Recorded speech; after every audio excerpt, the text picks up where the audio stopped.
আপনি কি নিজের ইউটিউব চ্যানেল খুলতে চাইছেন কিন্তু বুঝতে পারছেন না কিভাবে? চিন্তা করবেন না, আমি আপনাদের জন্য ইউটিউব চ্যানেলের কোর্স নিয়ে এসেছি একদম ফ্রিতে। তো আজকার পার্ট ওয়ান, এই পার্ট ওয়ানে আমরা দেখব চ্যানেল খোলার আগে, ইউটিউব চ্যানেল খোলার আগে যে কি কি সমস্যা হতে পারে। তারপরে দেখব এর বেনিফিট কি আছে, তারপরে দেখব সলিউশন কি কি আছে।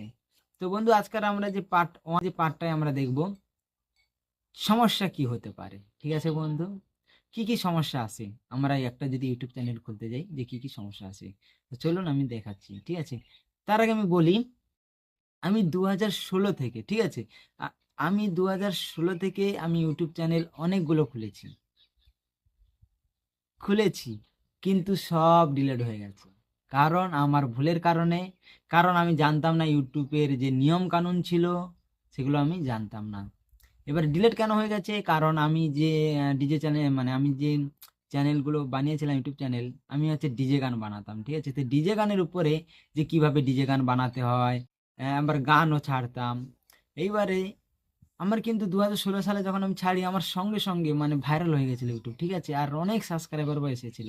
আর হঠাৎ মাত্র টার্মিনেট করে দিয়েছে ইউটিউব, ডাইরেক্ট টার্মিনেট করে দিয়েছে। কেন না, জানতে পারলাম যে কোনো সং কে যদি তুমি ইউজ করো সেটা কপিরাইট হবে। তারপরে আমি যে সফটওয়্যার দিয়ে যে ডিজে গান বানাতাম বা শিখাতাম, সেই সফটওয়্যারের লাইসেন্স আমার কাছে ছিল না, যার জন্য আমার চ্যানেল টার্মিনেট করে দিচ্ছে।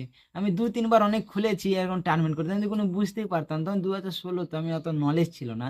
তো এখন আমার কাছে অনেক নলেজ আছে। আজকাল বলতে গেলে 2025 আমি শুরু করছি, আমার কাছে অনেক নলেজ আছে। ঠিক আছে, অনেক জ্ঞান আছে যে কিভাবে কি করতে হয়। আমি অনেক কিছু করে করে আমি হাজার হাজার ইউটিউব চ্যানেল খুলেছি, সব একটু একটু করে কাজ করেছি। আমার এক্সপেরিমেন্ট করতে ভালো লাগে যে কিভাবে এসিও কাজ করে, কিভাবে এইসব কাজ করে। ঠিক আছে, তো আমার মধ্যে আমি যেসব নলেজগুলো পেয়েছি বা যেসব নলেজ জ্ঞান আছে আমার মধ্যে, আমি চাই আমি সেগুলো শেয়ার করতে চাই। যদি আপনাদের পছন্দ হয়, ভালো লাগে, তো আমার ভিডিওটিকে লাইক করবেন আর শেয়ার করবেন। ঠিক আছে, আর আমার সঙ্গে সঙ্গে থাকুন।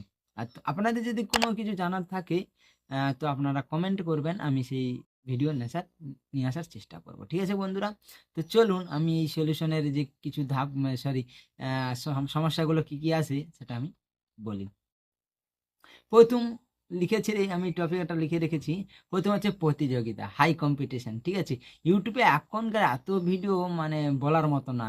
এক মিনিটে কত কত লাখ লাখ কোটি কোটি এক মিনিটে ভিডিও আপলোড হয়। ঠিক আছে, তো এখন কম্পিটিশন হাই, প্রথম সমস্যা। দ্বিতীয়, কন্টেন্ট তৈরির চাপ। কি কন্টেন্ট বানাবো, কি ভিডিও বানাবো, আহ, কোথায় ট্রেন্ডিং ভিডিও পাবো, কি করব, এই যে যে কি, এই যে যে ঠিক আছে, এই যে কন্টেন্ট ভিডিওর চাপ, বুঝতে পেরেছি আমরা। ওকে,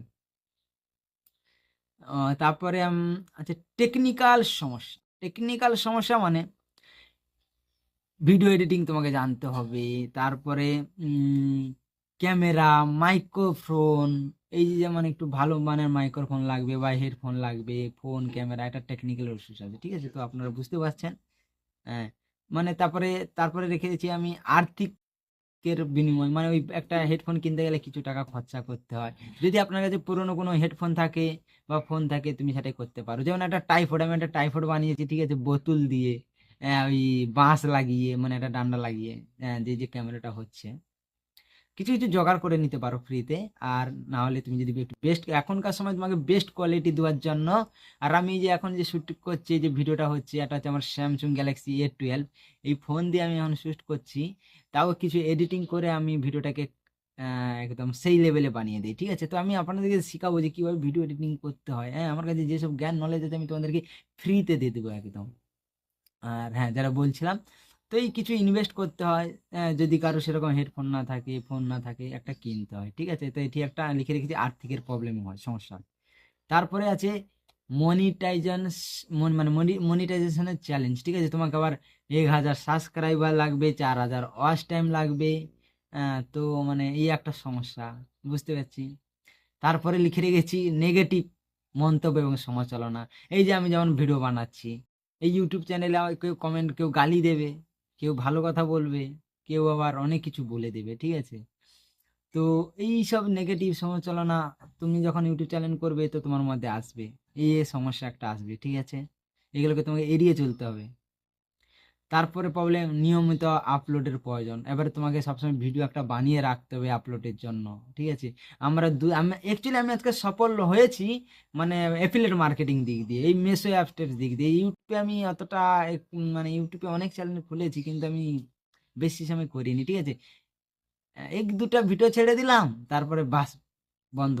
আমি আর ওদিকে ওই ধারে ধারে পারি নাই। আমি যে কোনো একটা কোনো কাজ শুরু করি, 2 মিনিট একটু ভাল লাগলো, রেখে আবার সেখানে রেখে দিই, ঠিক আছে? তো সেটা করা যাবে না, আপনাকে নিয়মিত ভিডিও আপলোড করতে হবে, ঠিক আছে? সেটা একটা সমস্যা থাকে।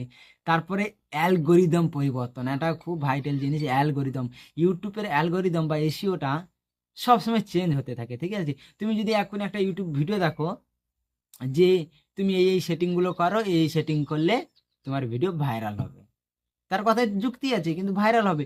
যেই টাইমটা দেখিয়েছে বা সেই টাইমটায় হয়তো একটুখানি এসইও হয়ে যায়, তার কিছুক্ষণের মধ্যে আবার অ্যালগরিদম চেঞ্জ হয়ে যায়, ঠিক আছে? এও একটা সমস্যা, তার ট্রিক মধ্যে কাজ করে না। তারপরে আছে লিখে রেখেছি ইন্টারনেট এবং প্রযুক্ত উপরে নির্ভরতা।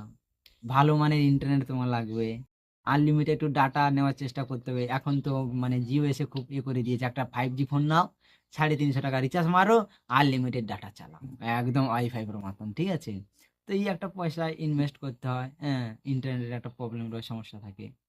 তারপরে আরো অতগুলো সমস্যা আছে কি, তারপরে একটা সমস্যা আছে যে ফেস ক্যাম ক্যামেরা। আমি অ্যাকচুয়ালি ফেস ক্যাম ক্যামেরা করি না, আমি অনেকগুলো ভিডিও বানিয়েছি এর আগে ইউটিউব চ্যানেলে, কিন্তু আমি ফেস ক্যাম করিনি, ঠিক আছে? কারণ লজ্জার বিষয় লাগে, কেমন একটা লাগে। কিন্তু তোমাকে সেই চ্যালেঞ্জটাকে ছাড়তে হবে, সেই সমস্যাটাকে তোমাকে দূর করতে হবে, তোমাকে ফেস ক্যামেরা করতে হবে, ঠিক আছে? যুগ যেরকম চলছে তোমাকে সেরকমই চলতে হবে, তাহলে তুমি যদি র্যাঙ্ক করতে পারো তো করতে পারবে, বা সফল হলে হলে হতে পারবে, ঠিক আছে? এই একটা সমস্যা আছে। তারপরে বলে দিই সব থেকে মেন ইম্পর্টেন্ট জিনিস যেটা, ধৈর্য ধরুন, উন্নতির জন্য কাজ করুন, ঠিক আছে? ধৈর্য ধরুন, উন্নতির জন্য কাজ করুন। তো এবার কেন বলি, এবার দেখো অ্যালগরিদম সবসময় কাজ করে না। কখন র্যাঙ্ক হবে, কখন র্যাঙ্কিং করবে না, হ্যাঁ। কখন 100টা ভিডিও ছাড়লে র্যাঙ্ক হয়, ভাইরাল হয়, কখন 10টা ভিডিও ছাড়লে ভাইরাল হয়। তো এর অনেক সমস্যা থাকে। তো আমাদেরকে ধৈর্য, আমাদের যদি ইউটিউব চ্যানেলে সাফল্য পেতে হয়, তো আমাদেরকে ধৈর্য ধরতে হবে। মেন হচ্ছে ধৈর্য ধরতে হবে, ঠিক আছে? সব পোস্ট করে এইসব জ্ঞান নলেজ পেয়েছি, তো আমি আপনাদেরকে দিচ্ছি। আমি যতদূর আমার এই সব সমস্যাগুলো আসে, তো আমি সেগুলো তোমাকে জানালাম, ঠিক আছে? তো এই পার্টটা যদি ভালো লাগে, পার্ট 1 এই ভিডিওটা যদি ভালো লাগে, তাহলে তুমি আমার ভিডিওটাকে লাইক করো, কমেন্ট করো, সাবস্ক্রাইব করতে একদম ভুলবেন না, আর বেল আইকনটা বাজিয়ে দেবেন, ঠিক আছে? পার্ট 2 ভিডিওটা আসার জন্য, সেটাই দেখবো আমরা বেনিফিট কি আছে, আমরা এই সমস্যাগুলো যদি উন্নতি করতে পারি, যে আমাদের বেনিফিট কি কি হতে পারে, একটা ইউটিউব চ্যানেল খুললে যে কি কি বেনিফিট হতে পারে। তো ঠিক আছে বন্ধু, থ্যাংক ইউ আমার এই ভিডিওটা দেখার জন্য।